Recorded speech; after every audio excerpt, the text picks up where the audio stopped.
এই দেশ আউলিয়া کرامের দেশ, এই দেশ বাবা শাহজালালের দেশ, এই দেশ শাহপরানের দেশ। কত বড় কলিজা হয় যে শাহপরানের মাজারকে ভাঙার ষড়যন্ত্র করা হয়। বিগত দিনে যারা মাজারকে উড়িয়ে দেওয়ার স্বপ্ন দেখেছিল এরা কিন্তু হারে হারে টের পেয়েছে।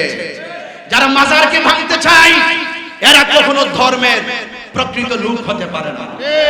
যারা আল্লাহর ওলির মাজারে আগুন ধরিয়ে দিতে চায় এরা কখনো এই দেশের সভ্য নাগরিক হতে পারে না। আল্লাহর ওলির মাজারকে সুরক্ষা করতে হবে। সত্যিকার ধর্ম যারা হৃদয়ে লালন করে তাদেরকে সুযোগ করে দিতে হবে। কারণ আহলে সুন্নাত ওয়াল জামাত সংকটে দুর্যোগে এই দেশের মানুষের জন্য কাজ করে।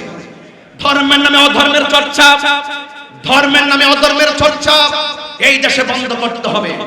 আজকে আমরা দেখি ধর্মকে ব্যবহার করে অনেকে কথা বলে, সুন্নিরা ধর্মকে ব্যবহার করে কথা বলে না। সুন্নিরা নিজের স্বার্থকে হাসিল করতে গিয়ে ধর্মকে ব্যবহার করে না, সুন্নিরা ধর্মকে প্রতিষ্ঠা করার জন্য কথা বলে।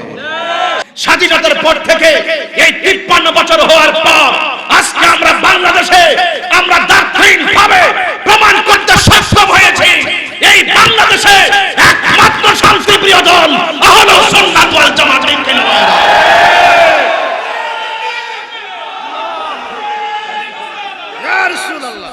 যারা আমাদের কণ্ঠকে রুদ্ধ করতে চায়, আমার ভাই ফারুক ভাই তিনি অত্যন্ত সাহসী ব্যক্তি। ফারুক ভাই অত্যন্ত নিবেদিত প্রাণ, যিনি আজকের এই প্রোগ্রামটিকে সুচারুরূপে পরিচালনার জন্য তিনি যে গ্যালারিতে যাদেরকে আজকে আনা হয়েছে, আমি জিকে গাউস ভাইকে পরিষ্কার ভাষায় শুধু এতটুকু বলতে চাই, আজকে যারা এখানে এসেছেন এরা একটি প্রতিষ্ঠান, এরা লক্ষ লক্ষ কোটি কোটি লোকের প্রতিনিধি। যদি আমাদেরকে বাংলাদেশে যে কোনো মাঠে যদি ছেড়ে দেওয়া হয় আহলে সুন্নাত ওয়াল জামাতের কোটি কোটি সুন্নি জনতা তরিকাপন্থীদের উপস্থিতিতে এই বাংলাদেশের সেই মাঠ তরিকাপন্থীদেরকে মাঠ হিসেবে এই বাংলাদেশের একটি সংগঠন করে। আমার ভাইয়েরা, আজকে উলামায়ে কেরাম অত্যন্ত বিচক্ষণতার পরিচয় দিয়েছেন এবং অত্যন্ত জ্ঞান গভীর আলোচনা রেখেছেন।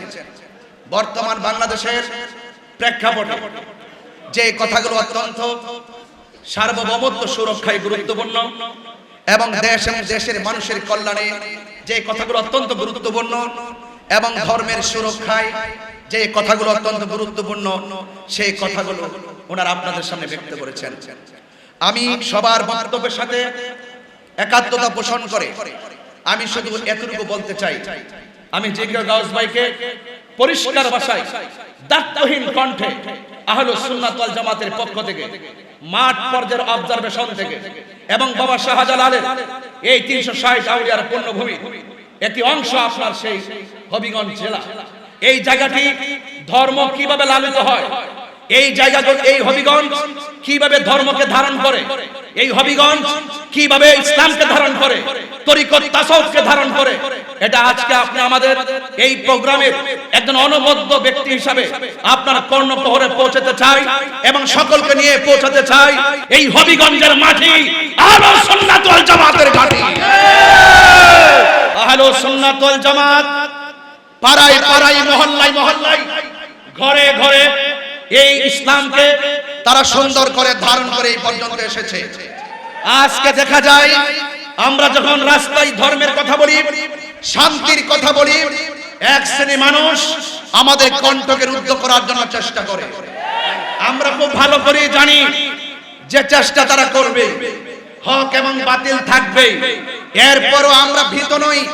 আমি শুধু পরিষ্কার ভাষায় বলতে চাই, আহলে সুন্নাত ওয়াল জামাতের এই হবিগঞ্জের আহলে সুন্নাত ওয়াল জামাত আমরা যেইভাবে ধারণ করি এবং আহলে সুন্নাত ওয়াল জামাত যে একমাত্র শান্তিপ্রিয় দল, স্বাধীনতার পর থেকে এই 53 বছর হওয়ার পর আজকে আমরা বাংলাদেশে আমরা দার্শনিকভাবে প্রমাণ করতে সক্ষম হয়েছি এই বাংলাদেশে একমাত্র শান্তিপ্রিয় দল আহলে সুন্নাত ওয়াল জামাত।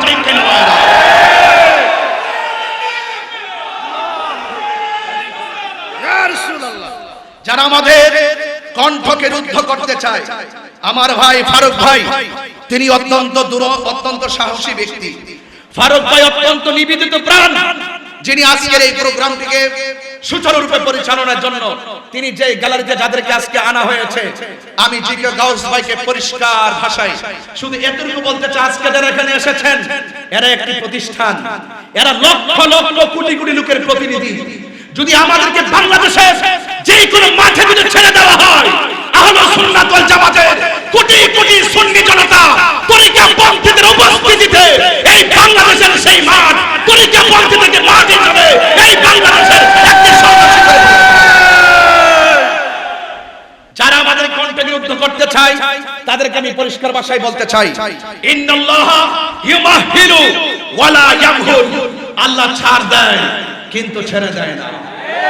ইন্নাল্লাহা ইউমাহিলু ওয়ালা ইয়ামহুল, আল্লাহ ছাড় দেয় কিন্তু ছেড়ে দেয় না। এটা কেন বলছি? এই দেশ আউলিয়া کرامের দেশ, এই দেশ বাবা শাহজালালের দেশ, এই দেশ শাহপরানের দেশ। কত বড় কলিজা হয় যে শাহপরানের মাজারকে ভাঙার ষড়যন্ত্র করা হয়। বিগত দিনে যারা মাজারকে উড়িয়ে দেওয়ার স্বপ্ন দেখেছিল এরা কিন্তু হারে হারে টের পেয়েছে। যারা মাজারকে ভাঙতে চায় এরা কখনো ধর্মের প্রকৃত লোক হতে পারে না।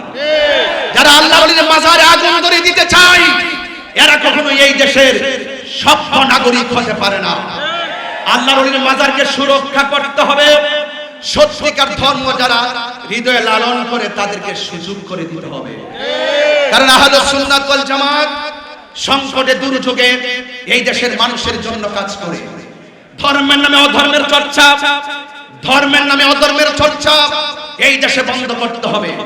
আজকে আমরা দেখি ধর্মকে ব্যবহার করে অনেকে কথা বলে, সুন্নিরা ধর্মকে ব্যবহার করে কথা বলে না। সুন্নিরা নিজের স্বার্থকে হাসিল করতে গিয়ে ধর্মকে ব্যবহার করে না। সুন্নিরা ধর্মকে প্রতিষ্ঠা করার জন্য কথা বলে, সুন্নিরা ধর্মের জন্য কথা বলে। এই জন্য আজকে আঞ্জুমানে সালিকিন বাংলাদেশ হবিগঞ্জ জেলার ব্যবস্থাপনায় আজকের এই হবিগঞ্জের জেলা প্রশাসকের আমাদের যে অডিটোরিয়ামে আজকে যে প্রোগ্রামটি হচ্ছে, এই প্রোগ্রামটি আমাদের এই হবিগঞ্জের সম্প্রীতির জন্য অত্যন্ত গুরুত্বপূর্ণ।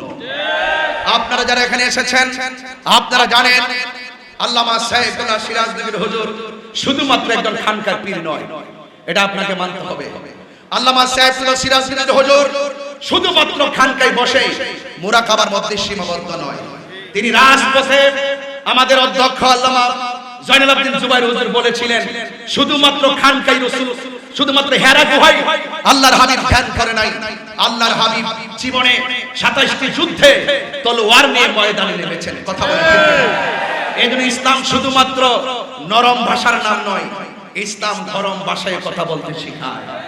এজন্য আমি অনুরোধ করব আহলে সুন্নাত ওয়াল জামাতের হবিগঞ্জ জেলার যারা রয়েছেন আমাদের কেন্দ্রীয় দিক নির্দেশনায় আমাদের সোম আব্দুল সামাদ ভাই যেভাবে আপনাদের হবিগঞ্জের এবং সিলেটের ঐতিহ্যকে তুলে ধরেছেন, ইতিহাস ব্যক্ত করেছেন, প্রত্যেকের কথাগুলোকে আপনাদের জীবনে কুট করে আহলে সুন্নাত ওয়াল জামাতকে অনেক দূর এগিয়ে নিতে হবে এবং কেন্দ্রীয় দিক নির্দেশনায় আমাদের আহলে সুন্নাত ওয়াল জামাতকে অনেক দূর এগিয়ে নিয়ে সম্প্রীতির লক্ষ্যে এই হবিগঞ্জকে একটি মডেল আহলে সুন্নাত ওয়াল জামাতের মডেল বানাতে হবে। ঠিক কিনা বলেন?